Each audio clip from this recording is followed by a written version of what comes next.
If you're a business owner that has good credit and is looking for ways and strategies to fund your business, this is the video for you.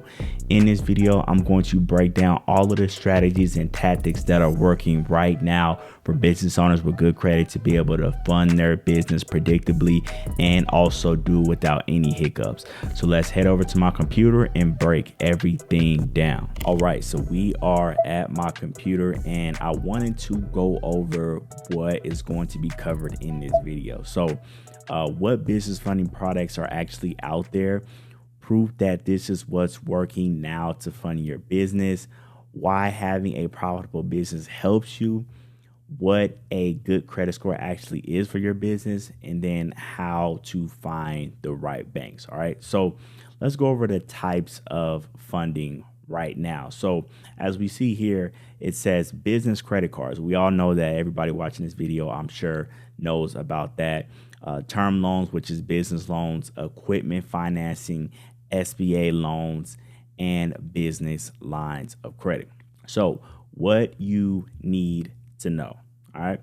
New business owners will typically not qualify for anything other than business credit cards in most cases. The days of getting 200K plus from business credit cards are not a reality. Okay. So a lot of people out there that are thinking they can get, especially like new business owners thinking they can get 200,000 or 250,000 in just straight business credit cards. I'm sorry to inform you, those days are just not reality. It's not the case right now with these banks. We're going to talk about later in the video what you can realistically expect if you are a startup and looking for business funding. So make sure you stay tuned for that. So, again, I don't want to make it seem like I'm just randomly talking about something that I don't know what I'm talking about. Here's proof that this actually does work right now. So this is my man Mario right here. He has gotten over 118K in funding, leveraging the information that we're going to be talking about here in this video. And he was able to do it in literally just 9 days. Okay. So when you have yourself aligned correctly, and then also you compare yourself up with a good strategy to fund your business, it will literally happen really quick. Okay. And also my 500K journey, if you guys haven't seen this already, it'll be a card pinned up top that you can check out after this video, how I ended my funding nightmare and how you can do it too. This video is how I got over 500K in business funding. I talk about the strategies and everything in that video so that you guys can see that this is not just fluff. It actually does work for not only me, but other business owners as well. So why having a profitable business actually helps you. Okay. So banks have seen default rates rise tremendously on no-doc business lines of credit and even business credit cards. So I know you guys have been seeing, all these no-doc this, no-doc that, all that stuff like that. Guys, I'm telling you right now, if you are a startup or even if you've been in business for 2, 3, 5, 6 years, banks want to see revenue. All right. And we're going to talk about that later in the video. Now, this is why industries like consulting, we say that in quotations, has started to become high risk at various banks due to a high number of business owners using this industry to not be put in a high risk category. So, everybody always tells people, hey, go to consulting if you don't want to be in a high risk industry. Well, guess what? So many people have told people to do that and, they follow suit. So guess what? Now consulting is actually considered a high risk industry. Okay. Because a lot of people are using that and they're defaulting on these business credit cards, lines of credit, stuff that they're getting using consulting. Okay. So it sucks for the people that actually are in consulting and they really do that. So you're still okay, but don't think you're just gonna hop into consulting and think it's gonna be a low risk industry. Guys, just do not do that anymore. It's not what's working right now. Okay. And so that's why right now it is highly unlikely to get any no-doc business line of credit or term loans for these reasons. Okay. So I'm not saying it's not possible at all. Right. So don't hop in the comments and say, oh, I got a no-doc this 2 years ago. Like, no, I'm not saying it's completely impossible, but more than likely you're not going to be able to get a no-doc business line of credit, again, especially if you are a startup. Only time it's really going to happen is if you have a good, outstanding relationship with that bank. Some situations like that, it can happen. But outside of that, again, don't think you're going to walk into a bank cold turkey and they're going to give you a, no-doc business line of credit. It's just not what's happening right now. So startup business owners will be limited to business credit cards and will mostly be capped at 50K to 120K from those credit cards. So again, like I said earlier in the video, all these people that talk, oh, get 200,000 in business credit, like, you know, if it's credit cards, it's just, you're not gonna get that amount just from credit cards. Okay, guys, the game has changed. And so that's why I'm making this video, to let you guys know, temper your expectations. Doesn't matter if you're trying to fund your business on your own, or you're trying to, you know, get help from somebody. You know, just make sure you're aware that if you're looking for just business credit cards, that's all you can get because you're a startup. You're going to be limited to around these ranges that I'm talking about here today. And so continuing on, I wanted to talk about Elon Financial. All right. So everybody, I'm sure, has heard of Elon Financial. They're backed by a lot of these different smaller credit unions and things of that nature. So a lot of times people think they're like, oh yeah, I'm gonna build a funding strategy, and they're thinking they're going to all these different small credit unions, right? And so what you have to understand is they're backed by banks like Elon Financial. Zion's Bank is another one that is backed by a lot of those smaller credit unions as well. And what you got to understand is these banks are actually backed by bigger national and regional banks. All right, so Elon Financial, for example, since we're talking about them, as we see here, it says a leading global provider of financial services technology solutions announced today it has agreed to acquire the debit card processing, ATM managed services, and MoneyPass surcharge-free network of Elon Financial, a unit of U.S. Bank. Okay, I know you just seen that, U.S. Bank. So what does that mean? U.S. Bank owns Elon Financial. All right. So a lot of people don't know that, but US Bank does own Elon Financial. So don't think you're going to go to US Bank and maybe get a 10K or 15K business credit card and then think you're going to go over to Elon Financial, and then like it just doesn't work like that. They're the same bank. They're going to know that you just got something from US Bank. So then when you go to apply for that Elon Financial credit card, they're probably going to either give you a very low limit or just deny you flat out. So it's things like that that you got to really understand and know. And again, like I said, if you already got good credit and, you know, you just don't even want to deal with this stuff,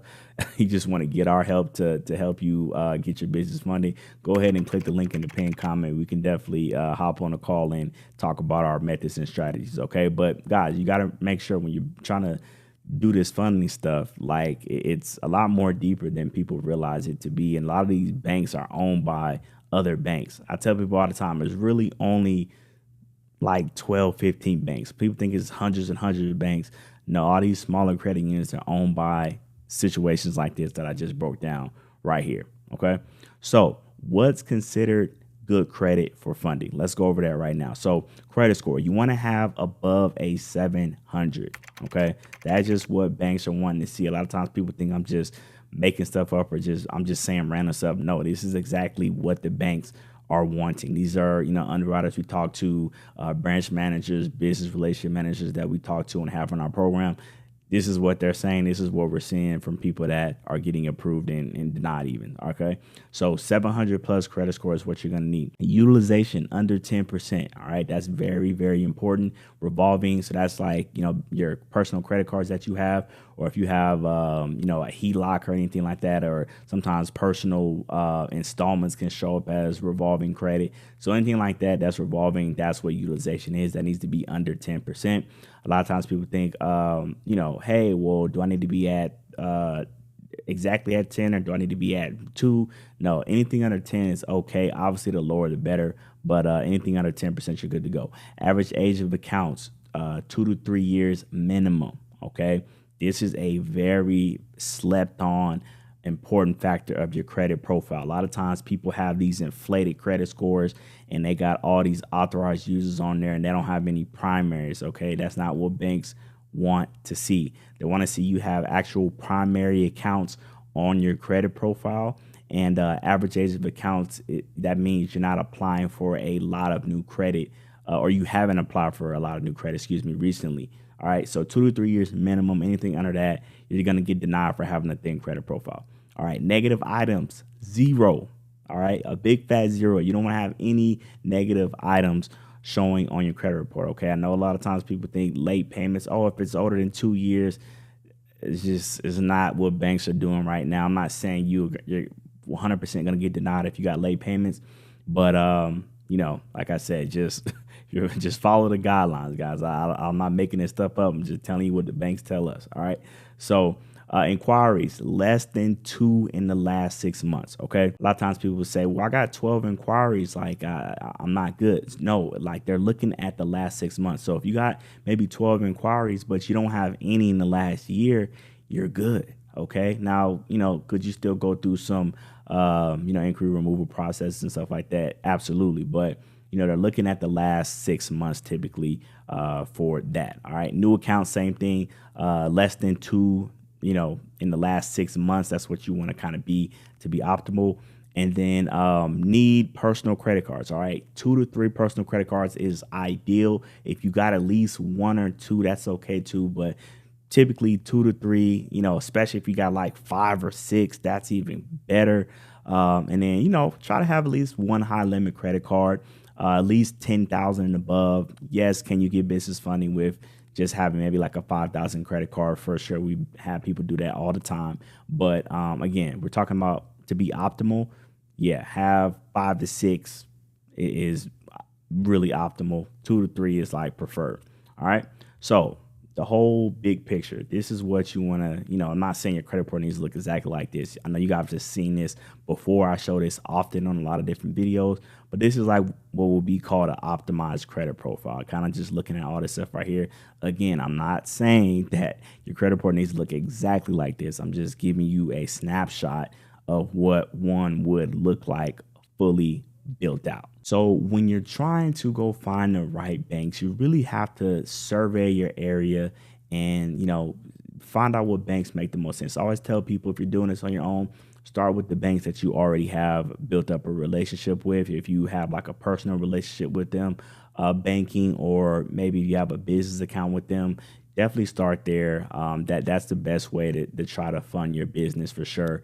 If you just don't know what to do, don't know where to go, you don't want to mess up, yeah, just start with banks you already have a relationship with. That's usually a good start if you already kind of have all this stuff lined up. All right. So I hope you guys enjoyed this video. Listen, if you already got a 700 plus credit score, you're tired of being enrolled in a YouTube university, you want to just get our help. You don't even want to deal with trying to figure all this stuff out. You didn't get in the business to be a credit expert. You just want to get our help getting funding, go ahead and click the link in the pinned comment or in the description. It's going to take you to the next page where you can fill out a short questionnaire and then book a call with us to go ahead and hop on, speak with us, see what's going on in your business, see if we can help you get your business funded in under 30 days. Okay, so go ahead and click that link if you're interested in that. But go ahead and smash that like button if you enjoyed the content today. Subscribe to the channel, hit that bell for notifications so you will be notified every time I drop a new video. And if you want to learn my strategy and how I got over 500K in business funding, go ahead and click the video that you see on the screen right now. It's going to take you to a video I recently did where I break down my entire omni growth strategy and show you how I was able to get over 500K in funding and how you can replicate the same thing inside your business. So go ahead and click that video on the screen right now, and I'll see you in that one.